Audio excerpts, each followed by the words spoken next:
The Greek Myths by Robert Graves. Read by Matt Bates. Foreword. Since revising the Greek myths in 1958, I have had second thoughts about the drunken god Dionysus, about the centaurs with their contradictory reputation for wisdom and misdemeanor, and about the nature of divine ambrosia and nectar. These subjects are closely related, because the centaurs worship Dionysus, whose wild autumnal feast was called the Ambrosia. I no longer believe that when his Maenads ran raging around the countryside, tearing animals or children in pieces, and boasted afterwards of travelling to India and back, they had intoxicated themselves solely on wine or ivy ale.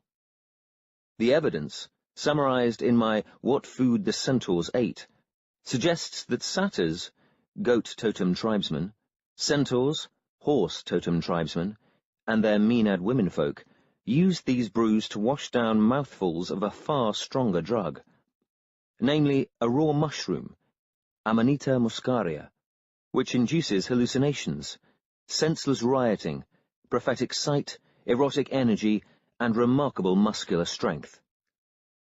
Some hours of this ecstasy are followed by complete inertia, a phenomenon that would account for the story of how Lycurgus, armed only with an ox goad, routed Dionysus's drunken army of Maenads and satyrs after its victorious return from India. On an Etruscan mirror, the Amanita muscaria is engraved at Ixion's feet. He was a Thessalian hero who feasted on ambrosia among the gods. Several myths are consistent with my theory that his descendants, the centaurs, ate this mushroom, and according to some historians, it was later employed by the Norse berserks to give them reckless power in battle. I now believe that ambrosia and nectar were intoxicant mushrooms. Certainly the Amanita muscaria, but perhaps others too, especially a small, slender dung mushroom named Panaeolus papilionaceus, which induces harmless and most enjoyable hallucinations. A mushroom not unlike it appears on an Attic vase between the hooves of Nessus the centaur. The gods for whom, in the myths, ambrosia and nectar were reserved will have been sacred queens and kings of the pre-classical era. King Tantalus's crime was that he broke the taboo by inviting commoners to share his ambrosia. Sacred queenships and kingships lapsed in Greece. Ambrosia then became, it seems, the secret element of the Eleusinian, Orphic, and other mysteries associated with Dionysus. At all events, the participants swore to keep silence about what they ate or drank, saw unforgettable visions, and were promised immortality.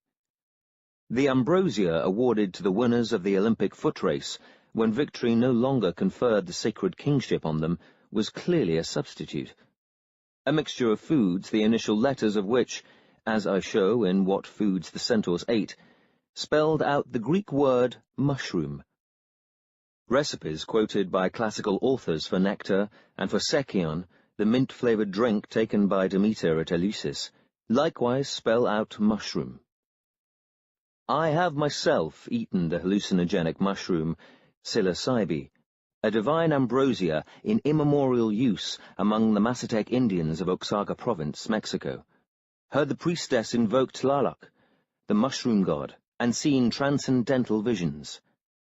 Thus I wholeheartedly agree with R. Gordon Wasson, the American discoverer of this ancient rite, that European ideas of heaven and hell may well have derived from similar mysteries.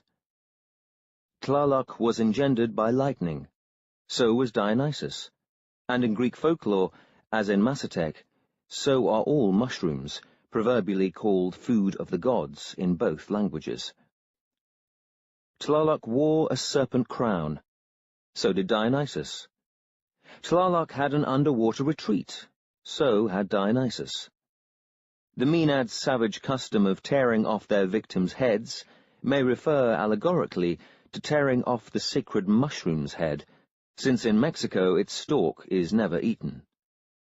We read that Perseus, a sacred king of Argos, converted to Dionysus' worship named Mycenae after a toadstool which he found growing on the site, and which gave forth a stream of water. Tlaloc's emblem was a toad, so was that of Argos, and from the mouth of Tlaloc's toad in the Tepentitla fresco issues a stream of water. Yet, at what epoch were the European and Central American cultures in contact? These theories call for further research, and I have therefore not incorporated my findings in the text of the present edition. Any expert help in solving the problem would be greatly appreciated. Robert Graves, Daya, Mallorca, Spain, 1960.